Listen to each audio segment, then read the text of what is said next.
بسم اللہ الرحمن الرحیم۔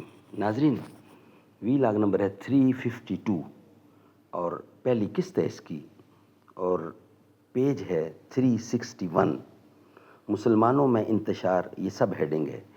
ناظرین، مین سبجیکٹ یہ چل رہا ہے غزوہ احد، انتقامی جنگ کے لیے قریش کی تیاری۔ ناظرین، اس کے اوپر ہم پہلے وی لاگ کافی پیش کر چکے ہیں، جو بقیہ حصہ ہے وہ ہم آپ کے سامنے انشاءاللہ رکھنے کو جا رہے ہیں۔ پوری کی پوری کتاب انشاءاللہ ہم آپ کے سامنے رکھیں گے، پورے کے پورے واقعات انشاءاللہ ہم آپ کے سامنے رکھنے کی کوشش کریں گے۔ ناظرین، اس کتاب کا ٹائٹل ہے الرحیق المختوم۔ مولانا صفی الرحمان مبارک پوری اس کتاب کے رائٹر ہیں۔ سیرت النبی پر دنیا بھر میں اول انعام یافتہ یہ کتاب ہے، جس کا نام ہے الرحیق المختوم۔ نحمدہ ونصلی علی رسولہ الکریم، بسم اللہ الرحمن الرحیم۔ تمنا آبرو کی ہو اگر گلزار ہستی میں، تو کانٹوں میں الجھ کر زندگی کرنے کی خو کر لے۔ نہیں یہ شان خودداری چمن سے توڑ کر تجھ کو، کوئی دستار میں رکھ لے، کوئی زیب گلو کر لے۔ ناظرین، یہ مین سبجیکٹ ہے غزوہ احد کا، انتقامی جنگ کے لیے قریش کی تیاریاں ہیں، اور وی لاگ نمبر 352 کا یہ پہلی قسط ہے آج، اور 361 صفحہ ہے مسلمانوں میں انتشار، یہ ہیڈنگ ہے جو ہم آپ کے سامنے رکھ رہے ہیں۔ جب مسلمان نرغے میں آ گئے تو ایک گروہ تو ہوش کھو بیٹھا، اسے صرف اپنی جان کی پڑی تھی، چنانچہ اس نے میدان جنگ چھوڑ کر فرار کی راہ اختیار کر لی۔ اسے کچھ خبر نہ تھی کہ پیچھے کیا ہو رہا ہے۔ ان میں سے کچھ تو بھاگ کر مدینے میں جا گھسے اور کچھ پہاڑ کے اوپر چڑھ گئے۔ ایک اور گروہ پیچھے کی طرف پلٹا تو مشرکین کے ساتھ مخلوط ہو گیا۔ دونوں لشکر گڈ مڈ ہو گئے اور ایک کو دوسرے کا پتہ نہ چل سکا۔ اس کے نتیجے میں خود مسلمانوں کے ہاتھوں بعض مسلمان مار ڈالے گئے۔ چنانچہ صحیح بخاری میں حضرت عائشہ صدیقہ رضی اللہ عنہا سے مروی ہے کہ احد کے روز پہلے مشرکین کو شکست سے فاش ہوئی، اس کے بعد ابلیس نے آواز لگائی کہ اللہ کے بندو، پیچھے دیکھو، پیچھے مڑو۔ اس پر اگلی صف پلٹی اور پچھلی صف سے گتھ گئی۔ حذیفہ رضی اللہ نے دیکھا کہ ان کے والد یمان رضی اللہ پر حملہ ہو رہا ہے۔ وہ بولے، اللہ کے بندو، میرے والد ہیں، لیکن خدا کی قسم لوگوں نے ان سے ہاتھ نہ روکا، یہاں تک کہ انہیں مار ہی ڈالا۔ حذیفہ نے کہا، اللہ آپ لوگوں کی مغفرت کرے۔ حضرت عروہ کا بیان ہے کہ بخدا حضرت حذیفہ میں ہمیشہ خیر کا بقیہ رہا، یہاں تک کہ وہ اللہ سے جا ملے۔ ناظرین، صحیح بخاری نمبر 1 539، نمبر 2 571، فتح الباری 351، فتح باری 7 351 صفحہ 362 363۔ بخاری کے علاوہ بعض روایات میں مذکور ہے کہ رسول اللہ صلی اللہ علیہ وسلم نے ان کی دیت دینا چاہی، لیکن حضرت حذیفہ نے کہا، میں نے ان کی دیت مسلمانوں پر صدقہ کر دی۔ اس کی وجہ سے نبی اکرم کے نزدیک حضرت حذیفہ کے خیر میں مزید اضافہ ہو گیا۔ دیکھیے مختصر السیرہ الشیخ عبداللہ النجدی، صفحہ نمبر 246۔ غرض اس گروہ کی صفوں میں سخت انتشار اور بد نظمی پیدا ہو گئی تھی۔ بہت سے لوگ حیران و سرگرداں تھے، ان کی سمجھ میں نہیں آ رہا تھا کہ کدھر جائیں۔ اسی دوران ایک پکارنے والے کی پکار سنائی پڑی کہ محمد قتل کر دیے گئے ہیں۔ اس سے رہا سہا ہوش بھی جاتا رہا۔ اکثر لوگوں کے حوصلے ٹوٹ گئے، بعض نے لڑائی سے ہاتھ روک لیا اور درماندہ ہو کر ہتھیار پھینک دیے۔ کچھ اور لوگوں نے سوچا کہ راس المنافقین عبداللہ بن ابی سے مل کر کہا جائے کہ وہ ابو سفیان سے ان کے لیے امان طلب کر دے۔ چند لمحے بعد ان لوگوں کے پاس سے حضرت انس بن النضر رضی اللہ عنہ کا گزر ہوا۔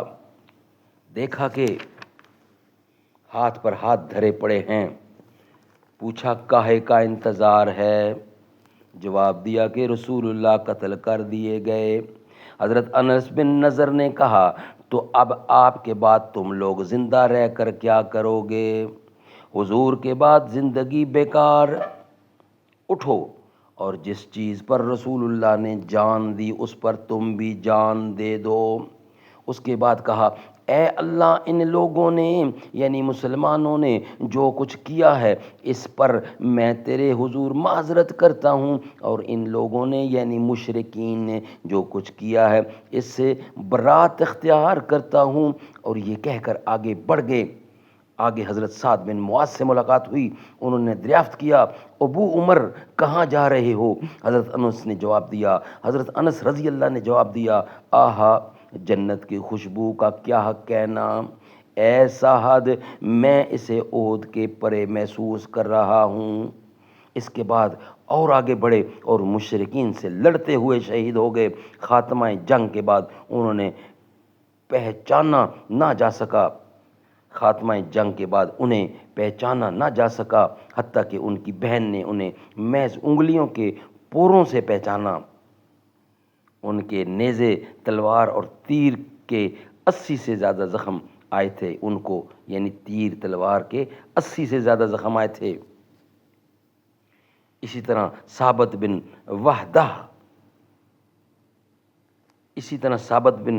دہدہ رضی اللہ نے اپنی قوم کو پکار کر کہا اگر محمد قتل کر دیے گئے ہیں تو اللہ تو زندہ ہے، وہ تو نہیں مر سکتا، تم اپنے دین کے لیے لڑو، اللہ تمہیں فتح دے گا، اللہ تمہیں فتح و مدد دے گا۔ اس پر انصار کی ایک جماعت اٹھ پڑی اور حضرت ثابت نے ان کی مدد سے خالد کے رسالے پر حملہ کر دیا اور لڑتے لڑتے حضرت خالد کے ہاتھوں نیزے سے شہید ہو گئے۔ انہی کی طرح ان کے رفقا نے بھی لڑتے لڑتے جام شہادت نوش کیا۔ ایک مہاجر صحابی ایک انصاری صحابی کے پاس سے گزرے جو خون میں لت پت تھے۔ مہاجر نے کہا بھائی فلاں، آپ کو معلوم ہو چکا ہے کہ محمد قتل کر دیے گئے؟ انصاری نے کہا اگر محمد قتل کر دیے تو وہ اللہ کا دین پہنچا چکے ہیں، اب تمہارا کام ہے کہ اس دین کی حفاظت کے لیے لڑو۔ اس طرح کی حوصلہ افزائی اور ولولہ انگیز باتوں سے اسلامی فوج کے حوصلے بحال ہو گئے اور ان کے ہوش و حواس اپنی جگہ آ گئے۔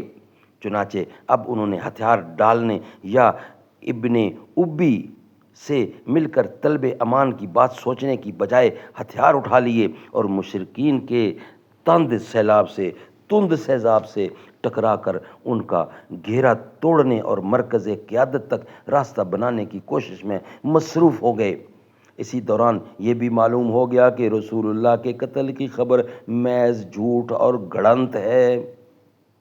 اس سے ان کی قوت اور بڑھ گئی اور ان کے حوصلوں اور ولولوں میں تازگی آ گئی۔ چنانچہ وہ ایک سخت اور خونریز جنگ کے بعد گھیرا توڑ کر نرغے سے نکلے اور ایک مضبوط مرکز کے گرد جمع ہونے میں کامیاب ہو گئے۔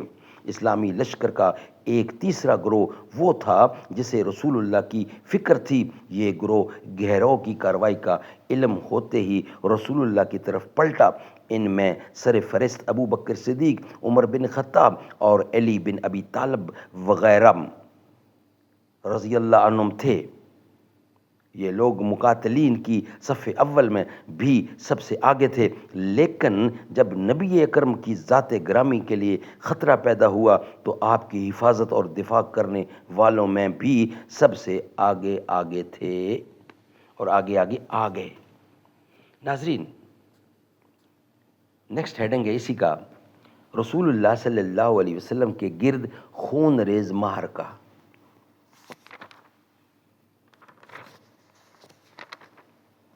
ناظرین، یہ انشاءاللہ نیکسٹ ویلاگ کا ہم حصہ بنائیں گے، کیونکہ یہ تحریر اور بیان تھوڑا لمبا ہے، اس لیے ہم آج کا ویلاگ یہاں ہی ختم کرتے ہیں۔ یہ جو ویلاگ ہے رسول اللہ کے گرد خون ریز معرکہ، یہ ہم انشاءاللہ نیکسٹ ویلاگ کا حصہ بنائیں گے، آپ کے سامنے رکھیں گے، کل انشاءاللہ آپ کے سامنے رکھیں گے۔ آج کے ویلاگ ہمارا کمپلیٹ ہوا، یعنی کہ ویلاگ جو ہے 352 کی پہلی قسط مسلمانوں میں انتشار یہ کمپلیٹ ہوا. نیکسٹ انشاءاللہ کل ہم آپ کے سامنے رکھیں گے بقیہ حصہ.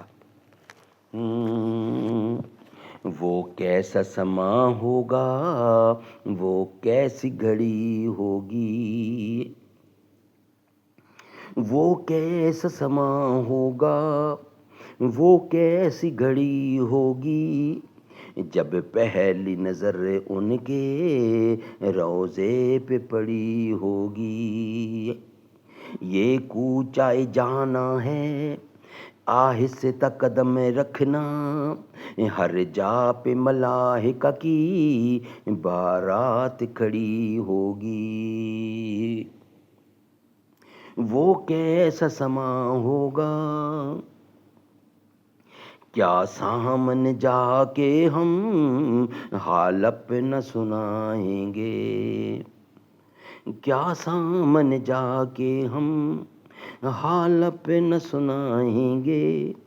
سرکار کا در ہوگا عاشقوں کی جھڑی ہوگی، کچھ ہاتھ نہ آئے گا آقا سے جدا رہ کر، سرکار کی نسبت سے توقیر بڑی ہوگی. وہ شیشہ دل غم سے میلا نہ کبھی ہوگا، تصویر مدینے کی جس دل میں جڑی ہوگی. وہ کیسا سما ہوگا، کیسی وہ گھڑی ہوگی، ہو جائے جو وابستہ سرکار کے قدموں سے، ہر چیز زمانے کی قدموں میں پڑی ہوگی. ہو جائے جو وابستہ سرکار کے قدموں سے، ہر چیز زمانے کی قدموں میں پڑی ہوگی. چارہ نہ کوئی کرنا، ایک نعت سنا دینا، ناچیز ظہوری کی جب سانس اڑی ہوگی. چارہ نہ کوئی کرنا، ایک نعت سنا دینا، ناچیز ظہوری کی جب سانس اڑی ہوگی. وہ کیسا سما ہوگا، کیسی وہ گھڑی ہوگی، جب پہلی نظر ان کے روضے پہ پڑی ہوگی.